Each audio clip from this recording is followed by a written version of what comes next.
nouvelle est tombée pour le FC Barcelone en vue du déplacement à Bilbao. Le FC Barcelone veut continuer à croire au titre de champion d'Espagne. Revenu provisoirement à 5 points du Real Madrid après son succès contre Retafe, 4-0, hier après-midi, le club culé devra réaliser une grosse performance sur le terrain de San Mamés, stade qui lui réussit peu ces dernières années, en atteste sa dernière élimination au Pays Basque en quart de finale de la Coupe du Roi, pour continuer de mettre la pression sur son rival éternel. Une bonne nouvelle est cependant tombée pour la bande à Xavi. Nico Williams et Yuri Berchiche out? En effet, Nico Williams a été expulsé cet après-midi contre le Betis Séville. Résultat des courses, il manquera donc la réception des Blaugrana le week-end prochain. À noter aussi la sortie sur blessure de Yuri Berchiche durant cette rencontre. Un Bilbao qui pourrait donc être amputé de 2 de ses cadres pour ce choc face aux Catalans. De quoi permettre aux Barcelonais d'envisager un peu plus sereinement un déplacement toujours aussi compliqué à gérer. FC Barcelone, la transformation surprenante de Lamine Yamal. Lamine Yamal à l'échauffement avant un match du Barça @MaxPPP. Comme le révèle la presse catalane, la pépite du FC Barcelone est en train de se métamorphoser sur le plan physique. C'est une des rares satisfactions de la saison difficile du Barça. Du haut de ses 16 ans seulement, l'ailier espagnol s'est affirmé comme l'un des meilleurs joueurs de l'écurie entraîné par Xavi. Laissé au repos face à Retafe ce week-end, le produit de la Masia sort de plusieurs grosses performances, comme ce duel face au Celta, 2-1, et ce match face à Granada, 3-3, où il a inscrit un doublé, affichant désormais 3 buts et 3 passes décisives en 25 rencontres de championnat.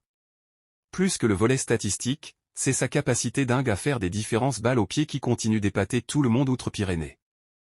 Sans oublier qu'il ne s'agit que d'un adolescent qui, week-end après week-end, humilie des joueurs qui ont pour certains le double de son âge. Seulement, le Barça sait qu'il faut prendre des précautions, sur le plan mental mais aussi sur le plan physique. Comme l'indique le journal catalan Mundo Deportivo, le Barça lui a imposé un plan spécifique de force et de prise de muscle. Un plan efficace. Et il porte déjà ses fruits. L'international ibérique a ainsi déjà pris 7 kilos de muscle depuis le début de saison. Il s'agit d'entraînement de musculation pour le haut et le bas du corps non excessif et adapté à un jeune de son âge, qui en plus continue de grandir, puisqu'il a aussi pris 2,5 cm depuis le début de saison. Il devrait d'ailleurs terminer la saison à 1,80 m selon les estimations du club. Aux yeux du staff barcelonais, il était impératif, pour sa progression, qu'il prenne du poids à un âge où, généralement, les joueurs ne sont pas encore amenés à faire un gros travail d'hypertrophie. Des séances un peu plus précoces que pour les autres joueurs donc, mais le FC Barcelone voulait effectivement que sa pépite soit plus résistante dans les duels et qu'elle puisse répondre présent dans les contacts avec les défenseurs adverses. Pour l'instant, c'est réussi. Le média rapporte également qu'il a aussi gagné en force de frappe et en endurance. De quoi arriver en force à cette fin de saison où le champion d'Espagne en titre espère faire quelque chose sur la scène européenne. Kylian Mbappé a préféré le Barça au Real Madrid. Ousmane Dembélé sous les couleurs du PSG. Ce n'est pas une nouveauté, on le sait. Le Barça suivait aussi Kylian Mbappé en 2017, au moment où le joueur a choisi de s'engager en faveur du PSG.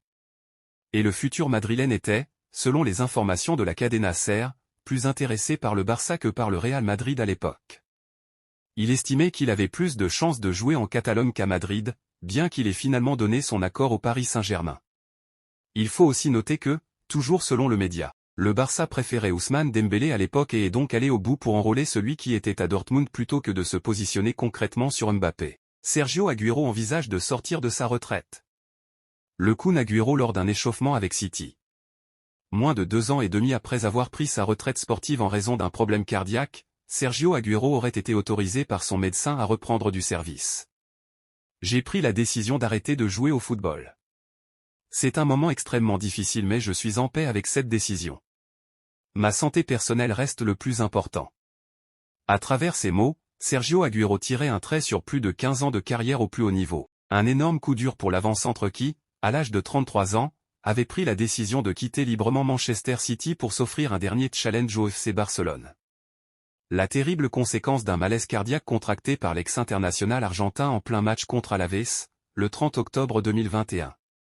Depuis l'annonce de sa retraite professionnelle, le natif de Buenos Aires avait pris la décision de se consacrer à différents projets audiovisuels en collaboration avec Disney+ et ESPN.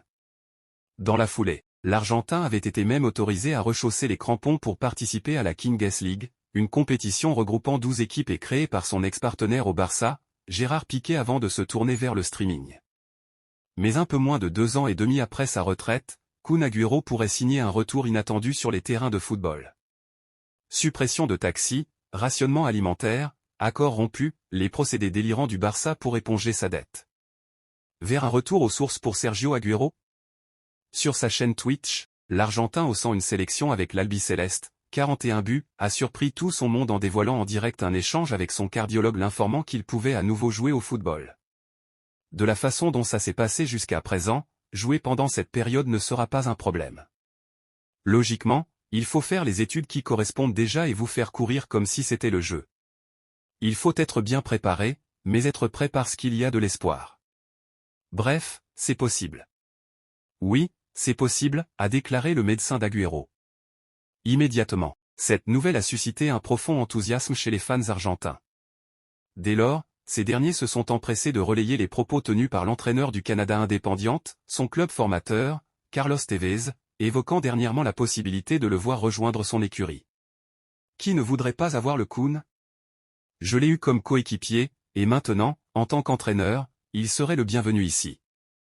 Même si c'est 10 ou 15 minutes, nous l'aurons. Il va falloir demander le 10 à Tolosa, mais évidemment oui. Comment ne pas l'appeler pour qu'il soit avec nous? Ce serait formidable, concédait El Apache. Une information à prendre avec des pincettes? Après presque 3 ans d'inactivité, il est difficile d'imaginer le Kun, désormais équipé d'un pacemaker, qui devra retrouver une certaine forme physique pour répondre aux attentes du haut niveau. Néanmoins, cette déclaration montre qu'il est loin d'en avoir terminé avec le monde du ballon rond. Gérard Piqué à la rage contre Toni Kroos. La Kings League de Gérard Piqué fait des ravages. Gérard Piqué n'a pris sa retraite qu'il y a 1 an et demi, mais il est déjà bien occupé. Et surtout, son après-carrière s'annonce aussi riche que sa carrière de footballeur.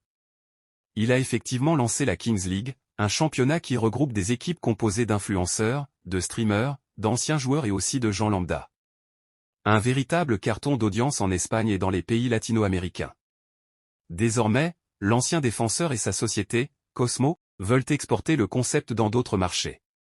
Et il visait le marché allemand. Seulement, en Allemagne, Toni Kroos a l'intention de lancer un concept similaire avec Elias Nerlich, un streamer très connu en Allemagne. De quoi provoquer la colère de Piqué et du groupe Cosmo, selon le média Relevo. L'ancien joueur du Barça estime que son ancien rival madrilène a copié son concept, et il va donc avoir un sérieux concurrent en terres allemandes.